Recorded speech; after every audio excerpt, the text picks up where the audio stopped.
Twongeye kubaha ikaze kuri televiziyo yacu kandi yanyu Abaryankuna TV. Ni televiziyo rugaga Nyarwanda ikorera mu murongo wo gukubitira ikinyoma ahakubuye. Uyu munsi turagaruka ku kinyoma FPR yakomeje kubeshya Abanyarwanda mu cyiswe Icyerekezo 2020 ko izaha Abanyarwanda amazi, ariko bikaba byarabaye nk'amahembe ya mpungu. Insanganyamatsiko iragira iti: Vision 2020 yabaye icyuka, none Abanyarwanda bararushaho kugorwa n'ubuzima. Muri kiganiro muri kumwe nanjye Nikuzwe Rebecca, ariko sindi njyenyine, ndafatanya na mugenzi wanjye Rutare Joseph. Ntimujye kure.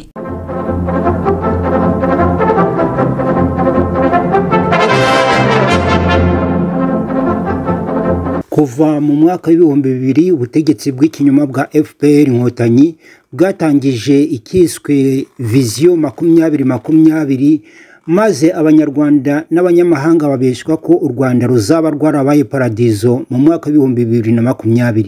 Gusa ikizere cyaje kuraza amatsinde, kuko uyu mwaka wageze nta kintu kinini cyahindutse ku mibereho y'abaturage, ahubwo bakomeje guhezwa mu bukene, nyamara amahanga akabeshywa ko ibintu bimeze neza.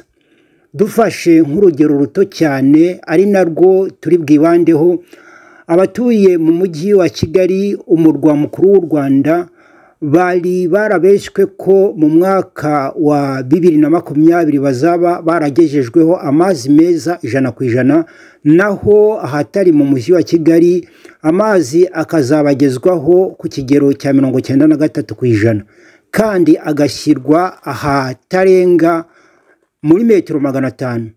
Gusa ibi byose nta cyakozwe, abaturage bararira ayo kwarika, aho mu mujyi wa Kigali bamaze ibyumweru 3 nta mazi babona, bakaba barahisemo gushoka ibishanga bya Nyabarongo na Nyabugogo, aho ijerekani ya litiro 20 igurwa hagati y'amafaranga y'u Rwanda 300 n'igihumbi. Ku mazi yavomwe mu mugezi w'ibiziba, naho avomwa ku mariba ya gakondo, igiciro kirazamuka akaba ari hagati y'amafaranga 1000 n'igihumbi na 500. Ikibabaje kurushaho Bwana Rutare nuko usanga leta yaricecekeye icyo gihe cyose ikaruca ikaromera, yaba wasaka ishinzwe amazi, isuku n'isukura, yaba Minisiteri y'Ibikorwa Remezo Minifra, yaba inzego zose zishinzwe imibereho y'abaturage zararuciye zirarumira. Nyamara abaturage bo bakomeje kubogoza batabaza. Mu gushaka kumenya uko ikibazo gihagaze, umunyamakuru Mukahirwa Diane yazengurutse amwe mu duce dutandukanye tw'umujyi wa Kigali, aganira n'abaturage bamutangariza agahinda bafite ko kutabona amazi, aho bamwe babifata nko gushaka kubirukana mu mujyi. Ibi rero ni ingaruka z'uko ibyo FPR yishisha Abanyarwanda itabikoze. Nibyo yiswe ngo irakora, ibikora ku buryo butarambye, ntibimara umwaka umwe cyangwa 2 bitarasenyuka, kuko ibyinshi mu bikorwa remezo bikorwa na reserve force ya FPR iba itabifitiye ubumenyi, ubundi bakirira amafaranga ya rubanda, ariko ibikorwa bigasenyuka nyuma y'igihe gito bitashywe. Aha rero ni naho Abaryankuna dusanga tutakomeza kurebera, kubera ingaruka bigira ku baturage, kandi bo nta kuba batagize ngo batange imisoro n'amahoro n'indi misanzu itagira ingano. Rebecca, ubusanzwe byari bimenyereye ko amazi abari mu matiyo ari make, ku buryo ikigo gikwirakwiza amazi ari cyo WASAC kirirwa kirwana no kuyasaranganya, gihereye mu duce twabifite nka za Nyarutarama na Kiyovu, abandi bakazayabona rimwe mu cyumweru. Ariko ubu noneho ikibazo cyafashe indi ntera, kuko ibyumweru birenga 3 bishize amazi yarabuze ahantu hose, leta ikabyima amaso kuko ititaye ku baturage. Uturutse mu duce twa Kanombe, Remera bararira ayo kwarika. Uciye ku Gisozi na Kacyiru nabo nuko. Muhima, Gatsata, Kimisagara, Nyakabanda, Gitega na Nyamirambo babuze ayo bacira n'ayo bamira. Gusa ikibazo twebwe ntitukibonera mu ibura ry'amazi gusa, ahubwo tukibonera mu buryo abaturage batuye umujyi wa Kigali babura amazi, bikava ku munsi wa mbere icyumweru kikihirika, bikaba bibiri bigasatira ukwezi, ntacyo ababishinzwe babikoraho. Tubabazwa nuko inteko ishinga amategeko y'umutako yitwa ngo ni intumwa za rubanda idatumiza wasake, Minemfra na Minisitiri w'Intebe ngo basobanurire Abanyarwanda icyateye iki kibazo, kandi bose baca ku baturage bavuye kuvoma ibishanga. Nyamara wabivuga bati abona abarwanya igihugu, cyangwa ukumva ngo bafite ingengabitekerezo ya jenoside. None se guhimbira abantu ibyaha kuko bagaragaje ibitagenda neza bizarangira ryari? Kwanga igihugu bihuriye he n'abakubitira ibinyoma bya FPR ahakubuye? Nyamara barangiza bati umuturage ku isonga. Ese habura iki ngo abaturage bateguzwe mbere ko amazi azabura, maze bagashaka ibigega bakabika byibuze amazi yo kunywa no kwifashisha mu ngo? Suzana karame mugabo mwiza. Iyo hino mubwire ari witabye. Haryo uriya mwana wacu Muhire amaze kugira imyaka ingahera? Uravuga Muhire urabona atamaze gusazara, ubu ni yujuje imyaka 25. Reka ndebe haryo twamubyaye ryarira. Twamubyaye muri 98. Ubundi se umugeni wamuboneye ni ibiki bituma ubaza imyaka ye? Ngira ngo mushyibere uragasanya rugira azamujyane kurahira muri FPR. Yego uko mwana wabuze se agasigara yangara. Niko wa mugabo, iyo FPR si ituraje ihinga, udufaranga nari kwigurira imbuto, si waduhaye rugira uwo ngo ni imisanzu ya FPR, naho hari umwana urihira ishuri. Kandi wa mugore uzankorera ishyano, urashaka kuneza barabicanye. Ariko papa ko numva musa nk'abatongana byagenze bite? Ekundorere mwana wa, dore ngo se arashaka kukujyana kurahira muri za FPR. Reka tumujyana arahire, ingoma murayiramya kuyanga inzizo zasanga ugihumeka. Umva papa nawera ibyo bisubizo bikuye ubwo yabikemeye amakuru yose washaka waya singuciye mu ijambo umbabarire nk'umubyeyi. Uzi ko FPR ushaka ngo ujye kurahiramo yo na Kagame bashinzwe kugira uruhare muri jenoside. Igihe twahereye ndabirambiwe, ibi si ibintu by'u Rwanda. Uzi ko FPR, RDF na Kagame wabye bashinzwe ibyaha byibasiye inyoko muntu haba hano mu Rwanda ndetse no muri Kongo. Ziradaso polisi n'abasekare rwo barasaba abantu FPR na Kagame babitera. Abantu barunzwe muri gereza, abasenyerwa, abamburwa ibyabo n'abaruzwe epfo na ruguru, FPR na Kagame. None ngo ninjye kurahira. Reka neva ibyo si byashoboka. Singiye kwigaragura mu kidendezi cy'amaraso yamenywe na Kagame na FPR ngo nukurahira. Wapi papa, ibyo bintu ntago bishoboka kwera, umbabarire kandi. Mbanoga gasharije ibyo umwana wanjye avuga njye kuraba rubayiza nabanze Imana nababyungura bose mbabwira ibi bintu tubivemo tubivanemo n'abana bacu.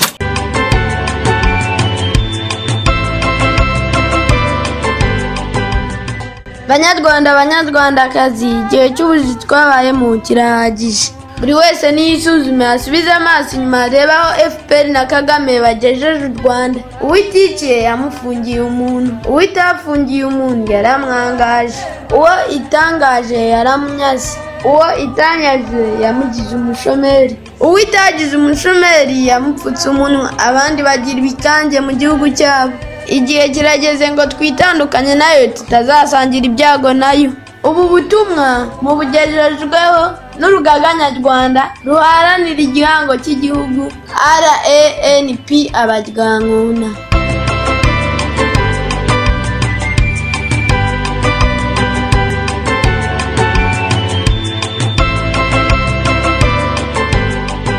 Kuri kuri uyu wa kane tariki ya 5 Gicurasi 2022 nibwo umuyobozi muri Wasake Rutagungira Methode yagiye mu itangazamakuru avuga ko ibura ry'amazi ryatewe n'imiyoboro y'amazi yangiritse.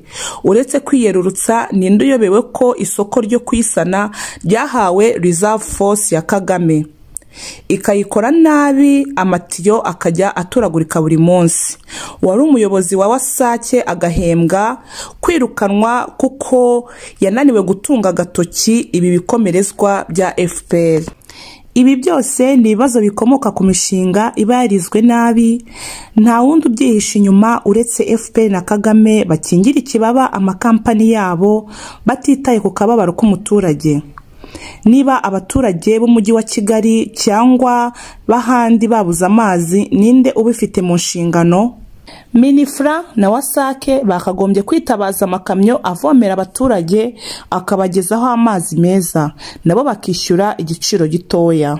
Ariko siko bimeze, wa muturage usora amafaranga atagira ingano yisanga avoma mu gishanga, kandi nabyo bigafata amasaha menshi kuko haba hari imirongo iteye ubwoba, bigasaba kuyarwanira. Umunyamakuru yegereye abaturage bavoma mu gishanga gitandukanya Kacyiru na Kiyovu cy'abakene, maze yibonera ko umuturage agera ahari isoko saa 12 zo mu gitondo akahava saa 6 z'amanywa kubera imirwano n'imirongo miremire iba yatewe nuko bahakoraniye ari benshi.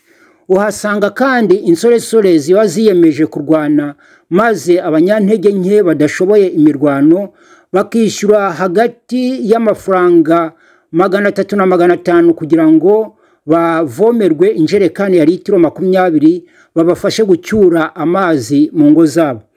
Aha ni ku bantu babashije kwigerera mu gishanga, naho uwayatumye ngo bayamuzanire mu rugo yishyura hagati y'amafaranga 500 n'igihumbi. Iyo atuye hafi y'igishanga, yaba atuye kure nka za Remera na Kanombe, akishyura agera ku mafaranga 1500. Mu gihe tumaze iminsi dutabariza ibiciro byazamutse ku masoko, noneho hikubiseho n'ikibazo cy'amazi ababishinzwe batagaragaza igihe kizakemukira, ku buryo tugiye kubona impunzi mu gihugu bitewe nuko aho batuye hatagera amazi. Ariko rero bimaze kumenyerwa ko ibintu bya FPR bitera agahinda, bikanageraho bigatera isesemi.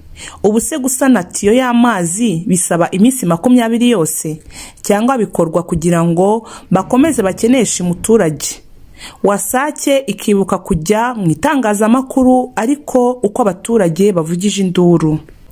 Iyo rero tuvuga ibingibi nuko tuzi neza ko ibintu bya FPR byose byubakiye ku kinyoma, gusa abambari bayo badushinja kutayikunda, uretse ko nta n'itegeko ryo kuyikunda rihari. Icyo tureba gusa ni ibikorwa bibi byayo bibangamira imibereho y'umuturage, kandi abayiriye akimara ngo afatanye n'abandi kubaka igihugu. Ubu se bamwe bifite bubatse imiturirwa bagashyiramo imisarane ya kizungu ikoresha amazi bitwara bate muri iki kibazo? Abaturage bo rero baganira n'itangazamakuru ntabwo bahisha amazina yabo kuko byamaze kubarenga, nta garuriro bagifite, nta na kirengera bateze kuri leta. Uwitwa Nshimiyimana Desire atuye ku Muhima mu mujyi wa Kigali yagize ati, hashize ibyumweru 3 nta mazi dufite. Kugira ngo tubone amazi meza bidusaba kwishyura amafaranga 1000 cyangwa tugashoka igishanga cyahoze Icyerekezo. Aya mazi ntabwo aba ari meza ku buryo yanyobwa, kandi FPR yari yarijeje Abanyarwanda ko izaba yabagejeho amazi meza 100% mu mwaka wa 2020. None reba imyaka irenzeho amazi akiri ikibazo mu mujyi wa Kigali.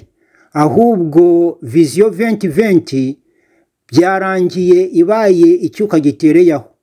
Naho uwitwa Umutesi Chantal utuye i Remera mu mujyi wa Kigali yagize ati, injerekani turimo kuyigura hagati y'amafaranga y'u Rwanda 500 n'igihumbi bitewe nuko uturiye igishanga, ariko hari n'abayigura amafaranga 1500, kandi si ikibazo kiri mu gace kamwe, ni ikibazo gisangiwe mu mujyi wose. aba bategetsi ba minisitiri n'abadepite n'injerekani yagura amafaranga 5,000 bayigura. Ariko se abanyarwanda basanzwe badafite amikoro menshi bo baraba abandi. Aho ntitugiye kongera kubona abazingu twangushye bagahunga umujyi. Uburyo FPR nta soni igira rero bwana Rutare, ibi byose biraba abaturage bagasakuza, ariko abategetsi babishinzwe bakajya mu buriri bakaryama bagasinzira bakagona nkaho nta cyabaye. Minisitiri na depite bakaryama bagasinzira, umuturage arayavoma ibiziba bya Nyabugogo cyangwa arwanira n'ingona muri Nyabarongo nakumiro. Dusigaje igihe kigufi cyane kugira ngo kucogamo ibe. Ubu se iyi nama ikomeye izateranira mu mujyi utagira amazi, cyangwa abazayitabira bazabapfuka amaso ku buryo batazabona ko abaturage barwanira amazi n'ingona muri Nyabarongo na Nyabugogo? Niba se abaturage bashobora kwihanganira kubaho muri ubu buzima, abazitabira iyi nama nabo bazabyihanganira. Niba itiyo ijyana amazi aho iriya nama izabera iramutse itobotse, nabwo bizasaba iminsi 20 kugira ngo isanwe. Rebeka, icyo kibazo ntiwakibonera igisubizo, kandi na FPR ntiyakibonera igisubizo kuko yigize rusahura mu nduru. Gusa biragaragara neza ko ikibazo ari iteganya migambi ritanoze rishingira ku binyoma gusa. Abanyarwanda dukunda gupfira muri Nyagasani tugahisha ibibazo byacu, ariko se tuzabihisha kugeza ryari? Satelite zose zizaba zitunze kuri Kigali, bazahisha bate se abaturage bikoreye amajerekani bavuye kuvoma mu gishanga amazi asa n'inombe bigaragaza ko yanduye? Abanyarwanda bagaragaza ibibazo mu by'ukuri si uko banga igihugu cyangwa FPR, ahubwo icyo banga ni ibikorwa bibi ibakorera. Nta na rimwe umunyarwanda azemera guceceka agikorerwa ibintu nk'ibi ngibi. Manizabayo Fenias wo ku Gisozi yagize ati, akanwa kanjye ntabwo kibuka uburyohe bw'amazi. Tekereza kuba twari tukirimo kwibaza ku biciro by'ibiribwa byazamutse cyane, none hakaba hiyongereyemo n'ikibazo cy'amazi, abayobozi bakicecekera. Ubu se tubaye abande? Tuzabariza hehe? Nawe asanga niba ntacyo leta ikoze, umujyi bazawuvamo bakajya gushakira imibereho mu cyaro. Iki kibazo ntabwo cyagarukiye aha gusa, no ku mbuga nkoranyambaga cyahagurikije abatari bake. Uwise Kavukire kuri Twitter yanditse ati, buri gihe iyo ngiye gusenga, icyifuzo cya mbere mbwira Imana kiba kindemereye, ni ugusenga kugira ngo abayobozi ba wasake begure cyangwa birukanwe kuko ntacyo batumariye. Ariko ikibabaje, kuva igihe nasengeye Imana ntiranyumva. Icyo nzi cyo ihora ihoze, nibashake barye bari menge. Uwitwa Ntegurirwa Fabien nawe yagiye kuri Twitter arandika ati, ntuye ku Gisozi, ariko ndabona uko byagenda kose tugomba kureba uko twimuka tukava muri uyu mujyi tukawusigira benewo. Ibintu byo kwishyura ijerekani amafaranga 1,500 y'u Rwanda nta wabivamo. Ibyo abihurizaho na Ruzindaza Serge baturanye, ngo bageze aho gukaraba amazi ya jibu nayo ahenze bitagira urugero. Barugarijwe biboneka. Aya makuru atariho umukungugu n'ahandi bayasanga atari ku Abaryankuna TV. Kora subscribe, uduhe like, ukore share, unatanga igitekerezo cyawe. Ubundi udukurikire kuri Facebook yacu RANP Abaryankuna no kuri Twitter @Abaryankuna. Ushobora no kutwandikira kuri email yacu abaryankuna@info@gmail.com. Ahasigaye kurikirane niyumvire uko Abaryankuna akubitira ikinyoma akuye n'akaropye. Mu kwanzura rero twababwira ko ntawe uyobeye ko iki gihugu cyacu kikiyubaka, igihugu kibarirwa mu bikennye cyane. Ntabwo ari igitangaza ko itiyo y'amazi yaturika, ariko twe dusanga ikiba gikwiye ari uko ababishinzwe bafata iya mbere bakabisobanurira abaturage mbere y'igihe kugira ngo nabo bafate ingamba zo gukumira ikibazo baterwa n'ibura ry'amazi mu gace aka n'aka kandi bakihutira kugikemura. Iyo leta yicecekera bigaragaza umugambi mubisha FPR yiyita moteri ya guverinoma ifitiye abaturage. Dusanga kandi uko byagenda kose hari ibintu by'ibanze umuturage akeneye kandi abifiteho uburenganzira. Ntabwo umuturage akeneye Kigali Convention Center na Kigali Arena cyangwa indi miturirwa itagira abayikoreramo. Icyo yari iteze kuri viziyo 2020 ni ugutura heza hamuha ibyo akeneye kugira ngo abeho birimo amazi n'amashanyarazi. Ariko byarangiye iyi viziyo ihindutse icyuka, none ingaruka ziramugeraho ari uruhuri. Umuturage yari yiteze ubuzima buzira kuvoma ibiziba. Reka tubyemere ko itiyo yatobotse bitatewe na minisitiri cyangwa abakozi ba wasake. Ariko twibaze ngo ababifite mu nshingano bafata ngamba ki mu gukemura ikibazo kitaragira ingaruka ku muturage?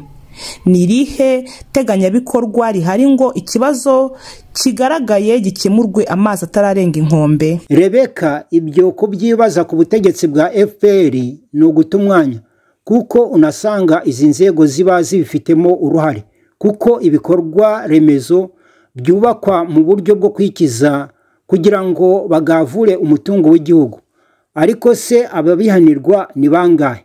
Usibye gushaka kwiha isura nziza udafite, ni gute wasobanurira umuturage ko u Rwanda rwohereza za batayo utamenya umubare muri Centrafrique, Mozambique, Mali, Burkina Faso, Haiti ndetse na Sudani y'Epfo? Ukumva ngo u Rwanda rugiye kubakira abanyekongo umudugudu w'icyitegererezo ufite amazi n'amashanyarazi, nyamara abaturage bo mu murwa mukuru bakirwanira amazi n'ingona muri Nyabarongo cyangwa batunzwe n'amazi y'ibyondo ya Nyabugogo. Gufata amakamyo 10 akavomera abaturage byabananiza iki? Ariko se bikorwe nande? Aha rero niho dusoreza twibaza ngo ni gute umutegetsi uhembwa miliyoni 2 z'amafaranga y'u Rwanda ariko ugasanga ararihira abana be 3 cyangwa se 4 muri kaminuza zo muri Amerika cyangwa z'Iburayi amafaranga agera ku bihumbi 25 by'amadolari ya Amerika buri mwana? Yayavana hese uretse kwiba umutungo w'igihugu? Ibi ntidukwiye kwicara ngo tubirebere, tugomba kubirwanya twivuye inyuma, kuko abakabirwanije ari bo babyivurugutamo. Twe turashishikariza n'abandi kubyamagana kuko ntaho byatugeza. Ingaruka ziva muri ubujura nuko itiyo imwe izasandara abatuye umujyi wose bakajya kurwanira amazi mu bishanga, kubera ko ya mafaranga yakabikoze aba arihira abana b'abategetsi muri za kaminuza za Harvard na Oxford, cyangwa yaraguzwemo amavira muri Leta Zunze Ubumwe za Amerika. Rutare, izindi ngaruka nuko uzarwara bakubeshye ko mituwele y'ibihumbi 3 nujya kwa muganga bakwandikire umuti 10,000 uburi cy'ugura wemere wipfire. Usange kugira mituwele no kutayigira byose ni kimwe. Ikindi kizavamo n'uburezi budafite ireme, kuko nta mwana w'ibyo bikomerezwa wiga mu Rwanda, ariko abarubanda rugufi bakigishwa ibidafite akamaro. Abana bazarangiza segonderi batazi gusoma no kwandika Ikinyarwanda, kuko nta barimu bafite, naho bari bakaba badashobora gukurikirana abanyeshuri bose kubera ubucucike bukabije kandi bahembwa intica ntikize. Abanyarwanda rero nibo bafite uruhare mu gufata iya mbere bagahindura imibereho yabo. Atari ibyo FPR izakomeza ibabeshye icyuka. Ingaruka zibagweho nta yandi mahitamo bafite, nta naho bazihungira. aha rero niho twebwe dusubikiye iki kiganiro cya none, ariko ijisho ry'abaryankuna ryo ntirihumbya kandi tuzakomeza kubagezaho ibyo FPR ikomeza kutubeshya no kugira ubwiru. Mugire impagarike n'ubugingo.